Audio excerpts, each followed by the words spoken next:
Big Boy Pants Golf versus Colin Morikawa at the Summit. Who's the best in Vegas? Wow. I'm going to take what Judge Freeman said in that temporary restraining order ruling and not be snarky about it. LIV Golf is the future. DT, not only have I seen these comments on all golf YouTube channel comment sections, I've gone out of my way to debunk them to the point that Patrick Reed is no longer a cheater in my books. I got to go back to something though. Did you just say that, was it the PGA Tour that came after you with a copyright violation? I think one of the special things about me, I don't have normal fear of failure. It's more of a fear of not trying, right? What was more difficult from a monetization perspective? I know other YouTubers will watch and they'll understand me saying monetization. DT, your voice is very soothing. I don't know if anyone's told you on that. Hey, DT here with Creaser Golf. We're going to do something new today, actually interview other golf YouTubers. Haven't seen this done before. It's something that I've been wanting to do, to lean further into this YouTube space, getting back into golf for myself, been fascinating, but talking to other YouTubers focused on golf who have a passion for that space. And it's something that I've been looking forward to. Today, we're going to be talking with Big Boy Pants Golf. It was actually one of the first channels that commented on my channel and some of my early on videos. And we're going to be talking about the meta level of golf YouTubers, getting into the business, not only describing what started the channel and whatnot for Big Boy Pants Golf, but also diving into the meta level of business and YouTube and golf channels. So let's get into it. So I want to welcome Big Boy Pants into the building. Thanks so much for joining me today on the channel. Welcome. DT with Creaser Golf. What's going on? Thank you for having me.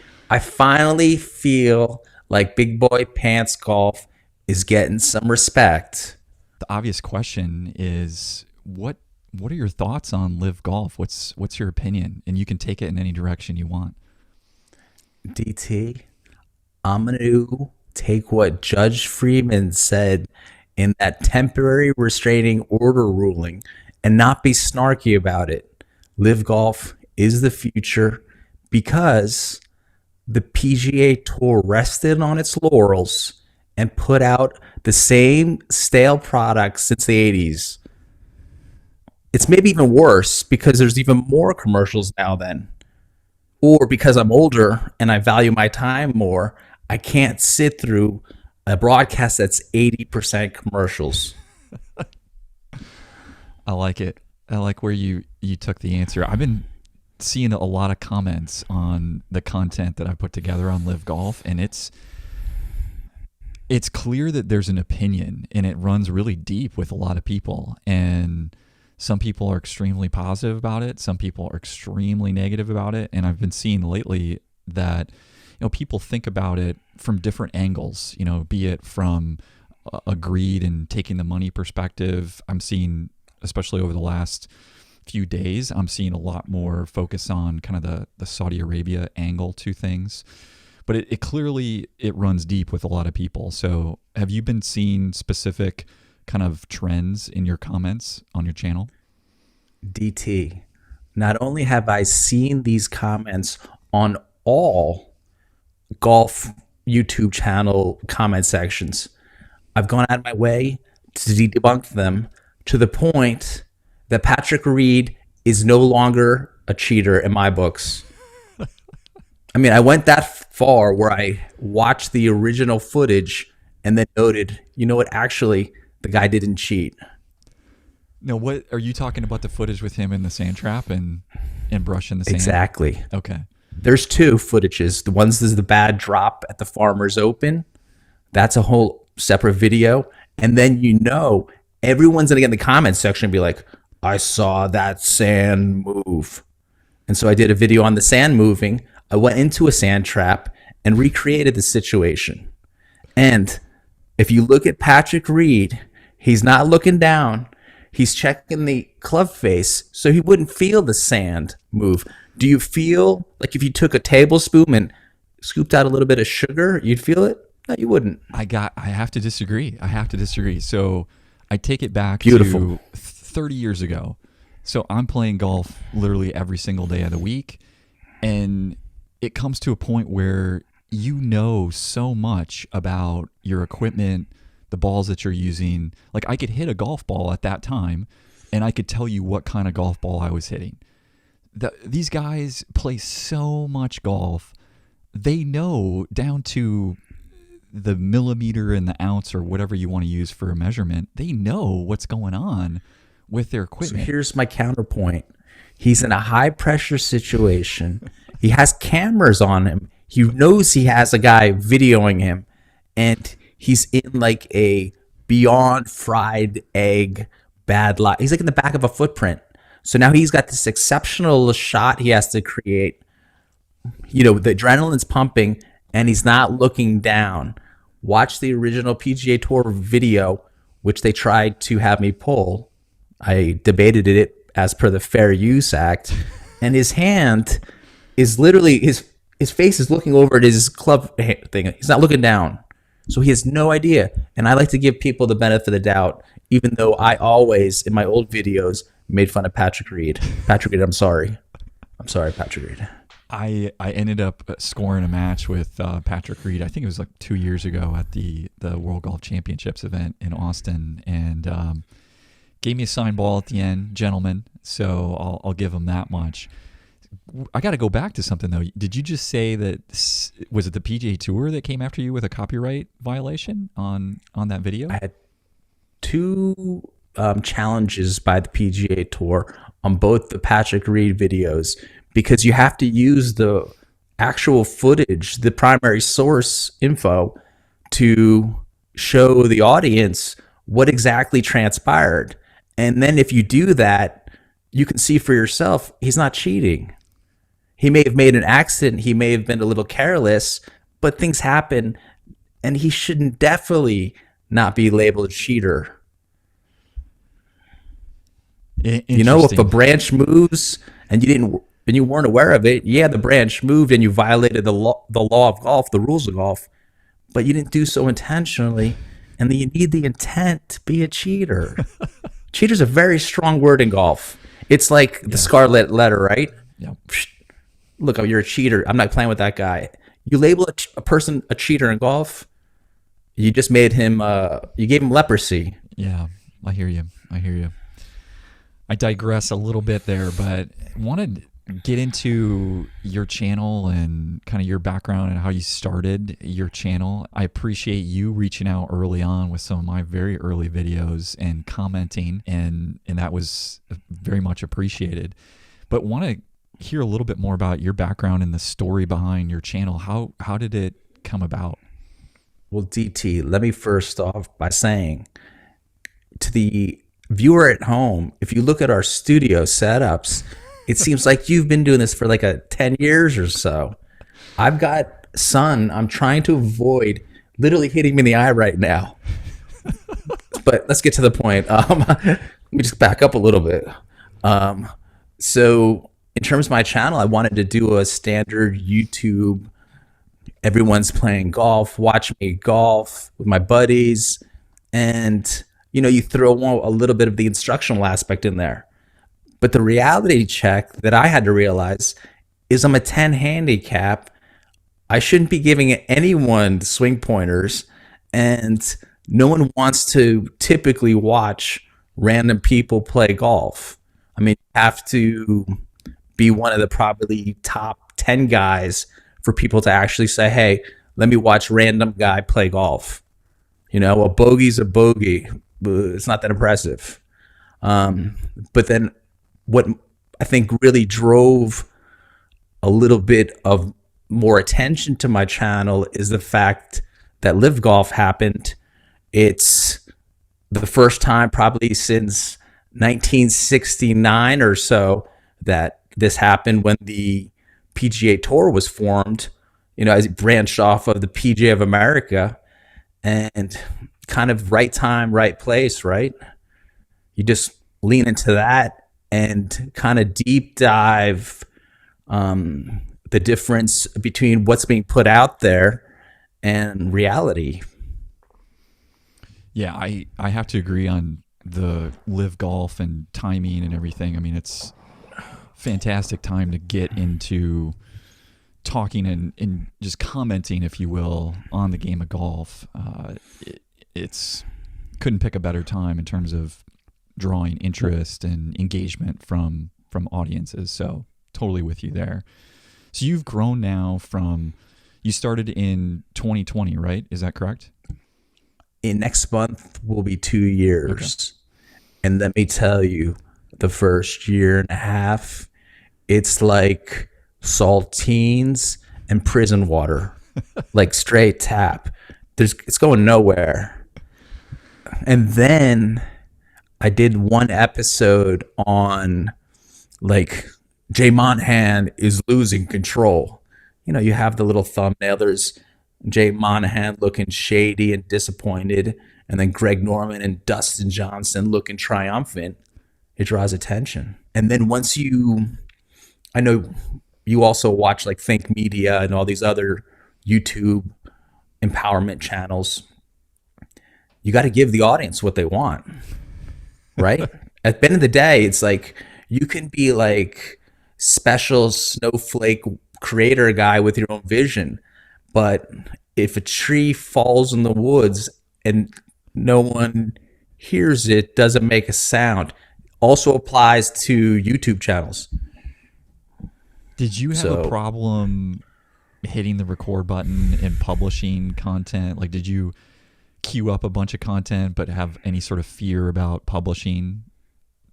I think one of the special things about me, it's not my golf swing, it's that I'm shameless.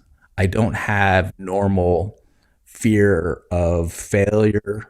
It's more of a fear of not trying, right?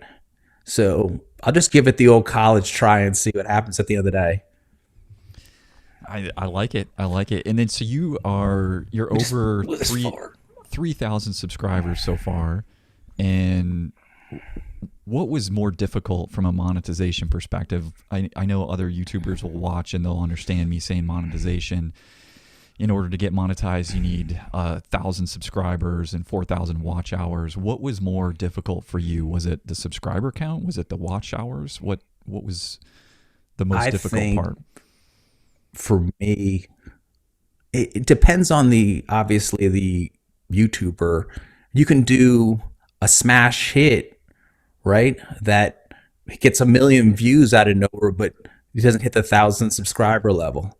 For me, I feel that the 4,000 hours over a 12-month period is more challenging because you can get anyone to slam subscribe once. It doesn't mean they're going to watch it, right? And so you're relying on a person to actually watch your 10 or 15-minute video on a repeated basis. So that accumulates up to 4,000 hours. And when you think of 4,000 hours, it's a lot of time. Yeah. Yeah. How about you? It's really interesting. So you brought up a couple things that I think it's going to depend on each person. I mean, for me, fortuitously, I had a video just blow up, frankly, in the last, I think, 10 days. So made a video about Bubba Watson and LIV Golf. Not my best video by far and not super proud of it or anything like that, but it ended up somehow catching, and I was seeing videos in the, call it 1,000 to 10,000 view range, and then it blew up 50,000 plus views. And so from a watch time perspective, okay, that's done. I'm almost double that now in 2 months in, and now for me it's more on the subscriber side. And so from a business perspective, I've got some ideas about how to generate some more subscribers. I think, like, not to interrupt you, but you've actually done the harder part first. So then you have, if you hit double 4,000 in the last month or so, you have another 10 months to get up to 1,000 subscribers. Yeah.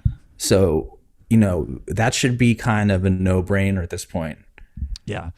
What's it meant for you from a a golf YouTuber monetization perspective. Like when you hit 1,000 subscribers, you get to 4,000 watch hours. I imagine you're not rolling in the money, but in terms of advertising, but is there something that's coming in? I mean, you have to, I'm sure, be running the same Martin Chuck performance golf, strike it really well video advertising video I see running on trailers for literally every single channel right now. But what has it meant in terms of what you've seen from monetization? I'm going to agree with probably a lot of what you've heard in that, go supersize your next meal, but that's about it. It's not, it's more of like, this is your base of, you're essentially marketing yourself and your skills. And then you're probably looking to do more like affiliate marketing for some products, and go from there. But it's still very much in a walk before you run stage. I mean, I imagine you'd have to get up to 70,000 to 80,000 subscribers plus videos that are getting 100,000 views, etc. It's such a there's such a long way to go, but I would throw in that Asian saying, a journey of 1,000 miles begins with the first step. And the first step is 4,000 subscribers, 4,000 hours viewed over a year, and 1,000 subscribers. Yeah. But from what I've heard, it's only 1 out of 1,000 YouTubers gets to 10,000 subscribers. So, I mean, it requires a lot of perseverance. You got to be putting out stuff as frequently as possible, probably minimum once a week.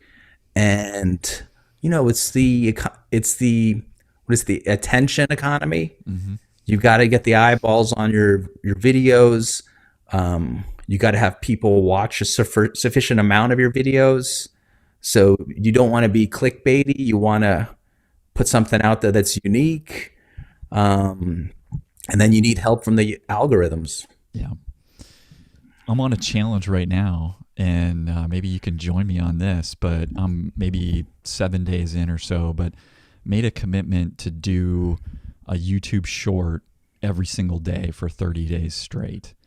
And I'm seeing right now that if I can do that with like complementary content. So for instance, I published a video about Ricky Fowler. I published some shorts about Ricky Fowler. I published some Bubba Watson content about LIV Golf and such. Published some YouTube shorts on Bubba Watson. So I can see some interesting kind of dynamics. I have no idea if that one video I was mentioning that blew up, it was about Bubba Watson. I have no idea if that was correlated at all in terms of doing shorts as well as a long form piece of content, but that seems to have performed pretty well so far in terms of driving some new subscribers and obviously getting the view count up, but it doesn't really matter on YouTube shorts with the view count just because they're so short. But they did change it this year where the YouTube shorts contributes to your monetization. Yeah. You know that. But, overall, again, supersize my fries, please. It really is that. It's not, you'd have to be literally, I think, 70, 80, 100,000 subscribers, 100,000 views every video, 2 videos a week. Yeah. But if you're into it and keep pushing and other opportunities arise, at the end of the day, you don't know where it's going to take you. Yeah. But you just control what you control, which is putting out videos. And, I've talked to other people about, Mr. Beast was on Joe Rogan, and his whole point was you do 100 videos and each one's a little bit better, right? So you just constantly striving to improve a little bit. And if you develop a community, good on you at the end, yeah. Right? But most people, I know, I originally had planned, hold on a second. I can't, my son's in my, you might have to edit that. Let me just move over here. See, people don't realize the black and white issue. There you go. All right, hold on. You know, a lot of these channels that are like CBS on golf, you know, if it's 500 views, 700 views. So if you're not watching the actual broadcast, you're not going to go onto YouTube and try to look it up. You don't care. Yeah. You know, I don't know about you. Do you watch the standard John Deere Classic? I would say I tape well, I record every single tournament, and I will. You might need to seek help. Yeah, You well, might- I would say that I probably only watch and I DVR it, and so I'm fast forwarding through everything. I probably only watch unless it's a major championship. I'm probably just watching the very end, especially if it comes down to 2, 3, 4 players in the last few holes. Okay, yeah, I want to see the outcome there on a Sunday afternoon, but I'm not sitting there watching 4 hours of golf, no doubt. Like, not doing that at all. And it's been interesting. I don't know if you've seen this with LIV Golf. So from our perspective, it's really neat to be able to see the viewership of LIV Golf events, because they're streaming live on YouTube, so you can see, all right, X number of people are watching currently. And I've been trying to be diligent, during their events throughout 2022, looking at the viewership during the actual round and seeing that tick up slowly over time as they got deeper into the year. The PGA Tour, unfortunately, it's a black box. You have no idea how many people are watching, network television, essentially. And so that's been interesting. Well, DT, I don't believe the numbers that the PGA Tour, etc., put out, because if you look into the Nielsen ratings, I mean, there's a huge. I looked it up. The Nielsen ratings, they've started accounting for streaming, but not on your phone or on your computer, where people typically stream. Yeah. Also, you're missing the whole younger demographic, right? Who typically stream on their phone and their computer as television sales are down. So that's definitely an episode there to really dive into it. But that's for another time. Because you also, with your videos, I don't know how you do them, but I get up in the morning, Google like golf news, and if there's a hot topic, I'll try to crank something out in 7 or 8 hours. So it's relevant in the news cycle. And then you try to mix in some more what they call evergreen videos, how to, etc., so that it's always relevant. So you're trying to drive views to your channel multiple ways, right? Yeah, absolutely. All right, let's change gears. So we've talked about building and monetizing a channel, but you've spoken about how that will help you maybe supersize a meal. And so I've seen that obviously you have now a website in bigboypantsgolf.com. And curious, well, number one, curious, where did that name come from? I'm always interested in kind of names of channels and names of businesses and such. Is there a story behind Big Boy Pants Golf and the name? DT, there's an awesome story. Nice. And you got to be a little bit of a golf nerd to get this one. But I had the bronze tailor-made wedges. Remember when they first came out? Okay. They're just from a few years ago when Rory, the whole tailor-made staff, was playing the new copper-colored high-toe wedges. Team tailor-made, So- yeah. They're super popular. So I was selling some golf clubs on OfferUp, some random clubs, and this guy bought them. Later, he hits me up and he's like, his buddy needs a 2-iron and a lob wedge. And I had the perfect lob wedge for him. But remember, the first order was for just some old random clubs. These ones, as I let him know, were for Big Boy Pants Golf. And then that's it. That's the story. And I was like, that's an awesome name because I'm talking smack, low key, to some random guy on OfferUp to get the price up for a wedge I'm selling. I read a lot into your videos and your comments, and in a good way, I feel like you're talking like that to literally everyone. Like I remember a video when you go in and take a lesson from some, PGA Tour professional or something like that, teaching professional, and he's like, "Well, what do you want to work on?" And you're like, "Well, today we're going to be working on swing speed, increase swing speed." And Boom. then the guy goes off and tells you about like, well, if you do that, you're going to compromise your the structure of your swing and the integrity of your swing, and you're just like not having any of that. You're just like focused on we're going to increase swing speed. And for me, it just brings a smile on my face. I gotta say, Sometimes you just got to go for it, right? The club isn't going to swing itself at 120 to 122 miles an hour with a 48-inch driver. That was some sick. I was like, in that episode, cardiovascularly, I was barely hanging on, just huffing and puffing by the end. I was like, I don't know if it's even safe for me to do this episode at this point. Because remember, Vegas is like, yeah, you're indoors, kind of, you're out of the sun. It's still 95, 100 degrees. Yeah. I'm in Austin and just getting back into golf after such a long period of time. I'm out just on the range, just trying to hit like 50 to 75 balls, and I'm literally about to pass out because it's over 100 degrees, sun's just baking me out, and That was me yesterday. yeah, For my starting more of a beef with Rick Shiels episode. I get a medium bucket. It's like 53 balls. And, by the end, I just got my LIV aquamarine colored hat and I'm sweating it out. And now I'm concerned I'm ruining my hat. you're right. Nice.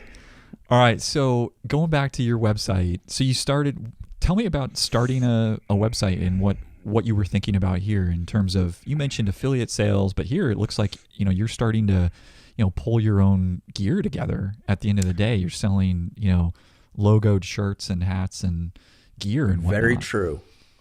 DT, I would like to remind you of the Tom Hanks movie, Money Pit, with Shelley Duvall. Okay. When you're doing this kind of website, you've got the monthly costs. You can sell products where you end up subsidizing the product. So someone purchased, for example, a hat, and I lost $5. So, because all of a sudden there's a fine print in there where it's like the first design costs $7 extra because they have to make the stitching pattern or what have you. So you got to go into this with a little cash on the side, and I go all in. So, boom, I need this. I need A, B, C, D. Let's get it going and see what happens. Just so, someone hits you up and says, hey, DT, Creaser Golf, I'm down with it. Mm-hmm. Where's the shirt? And then you have to fumble around and be like, shirt? No, it's already there. I like it. But you do this, you get the Shopify going. You did it. This takes you 5 hours. Yeah. Just start getting in there, maybe the patterns or the designs, but get something up there. Chum the waters a little bit. You don't know what's out there. You don't know who's hungry. Yeah, I like it, man. Kudos to you for going all in from that perspective, having your own gear and whatnot. Hopefully that'll come with Creaser Golf soon. We'll see. Can I ask you how'd the Creaser Golf come in? Oh man, I don't know if I want to reveal where the. Do you want to do it later? Okay. Yeah, maybe we got to keep that. Under Should be an lock and key. Origins movie, like an Origins movie later, right? Well, yeah, we need to grow it a little bit further. Build the mystique a little bit, keep people thinking about it. But hey, back to you. What is your most popular video? Maybe it could be the same, but what's the video you're most proud of? Would love to hear kind of your commentary on what you found your voice to a certain degree in creating content, and what's resonated both with your audience, but what are you most proud of as well? I love the fact that you just said finding your voice. Very Virginia Woolf, a room of one's own. Nice. But I would say it's very rare in life. It's like an author whose first book is his best work and he can never match it again. And that's the first minute of my first video. I still think it's unmatched in golf YouTube history. Underappreciated, barely watched, fantastic. Yeah, I'm diving over right now Oh, into that. wait, I'm trying to find it. let's do this all the way back. And it's actually the best story. This is where I think I watched this one. You went out with a buddy, right? This This one. one right here. So actually, this guy asked me, hey, do you want to start a YouTube channel? Really? So I met him on OfferUp too. And it's like, this guy speaks just like I do. I was like talking in a mirror. And then his whole idea was kick it to the beginning. I'm not going to say anything. Go to the beginning. I'm trying. Go to This the thing beginning. It's spinning here. I don't know what's going on. Oh, let me go back. Can you get to the beginning? All the way beginning. First minute. It's going to blow your mind. Here we go. Oh, we talked about this. Ugh. Here's Martin Chuck. Ugh. I'm gonna buy. By the way, I'm gonna buy this and do like a little review of that. Is that the ball one between your Yeah, arms? the perfect strike. I have it in one. my garage. I have a little ball in my garage. It's Putting the glove on.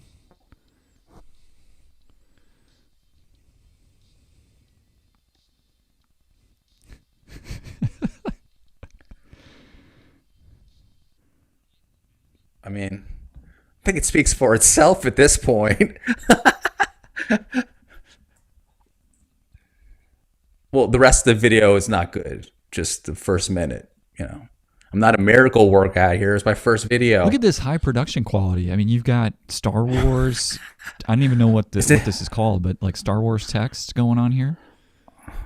Yeah, I mean, you just go for it.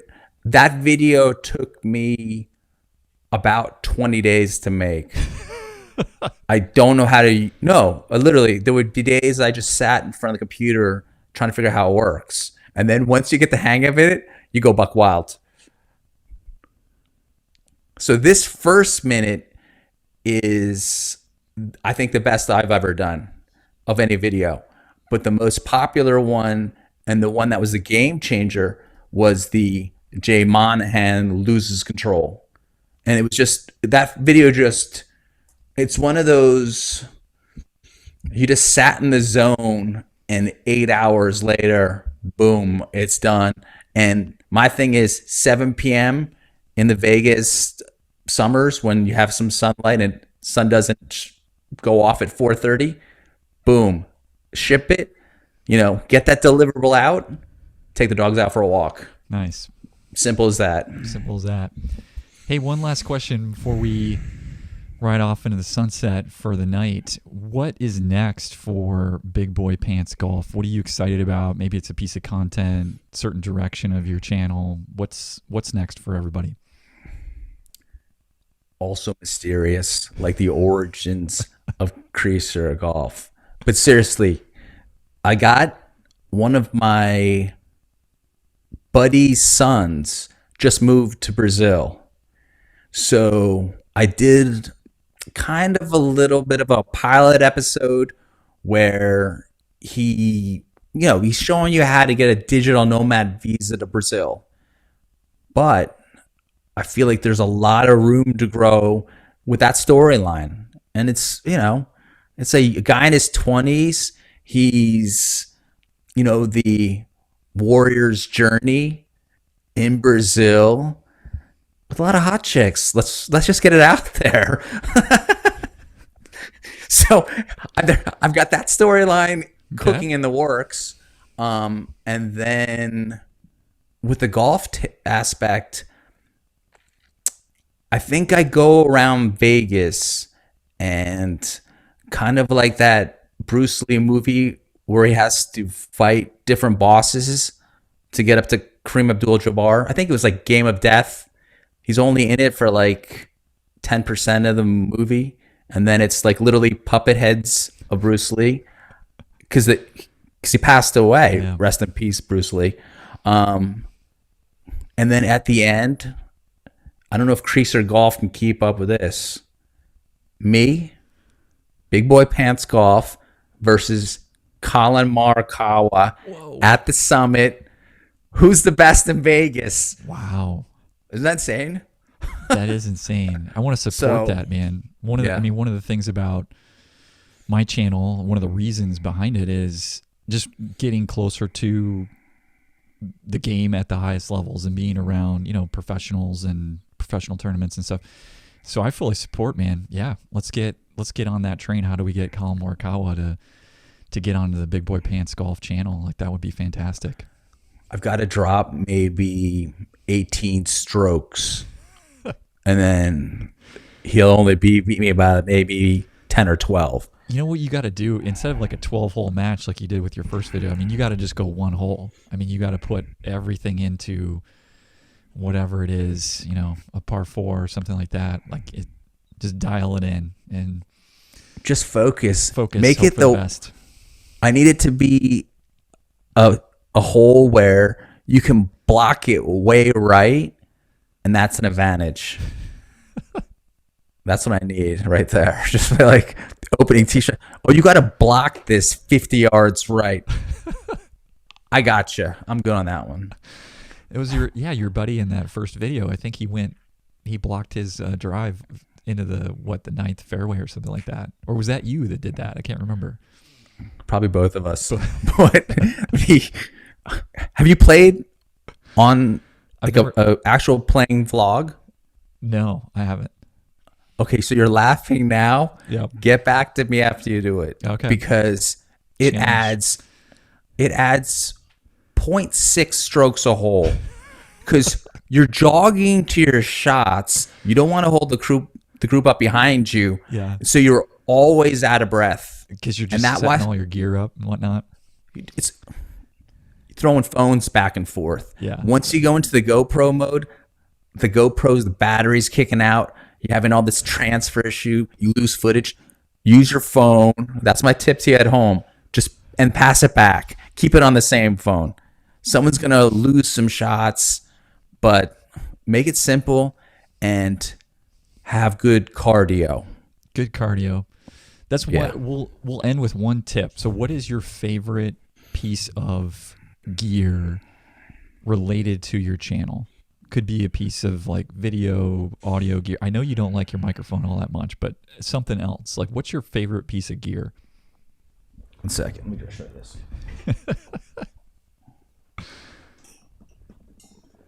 You need some kind of mic to plug into your phone, Oh, nice. but this might not be it. Cuts Okay. out all the time.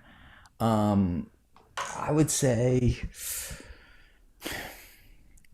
here's all you need for your channel. You need a mic. This is questionable. It's a Blue Yeti. I'm neither here nor there on it. Not selling or buying. I get the iMac and just the iPhone. Just go super simple Super in simple. the beginning. Just those three things. And then just make videos. Yeah. And then one day you too can be on Creaser Golf. We'll leave it there. Big Boy Pants Golf, thanks so much for joining me today. Really appreciate it coming onto the channel. First interview of a golf YouTuber on the channel. So excited about that. So thank you so much. DT, you have embodied all of Think Media's recommendations in your setup. I love it. No, that's nice. Hey, everybody, smash the like button for this one. Appreciate it. Big Boy Pants Golf. We'll be in touch soon. Peace. You're the best.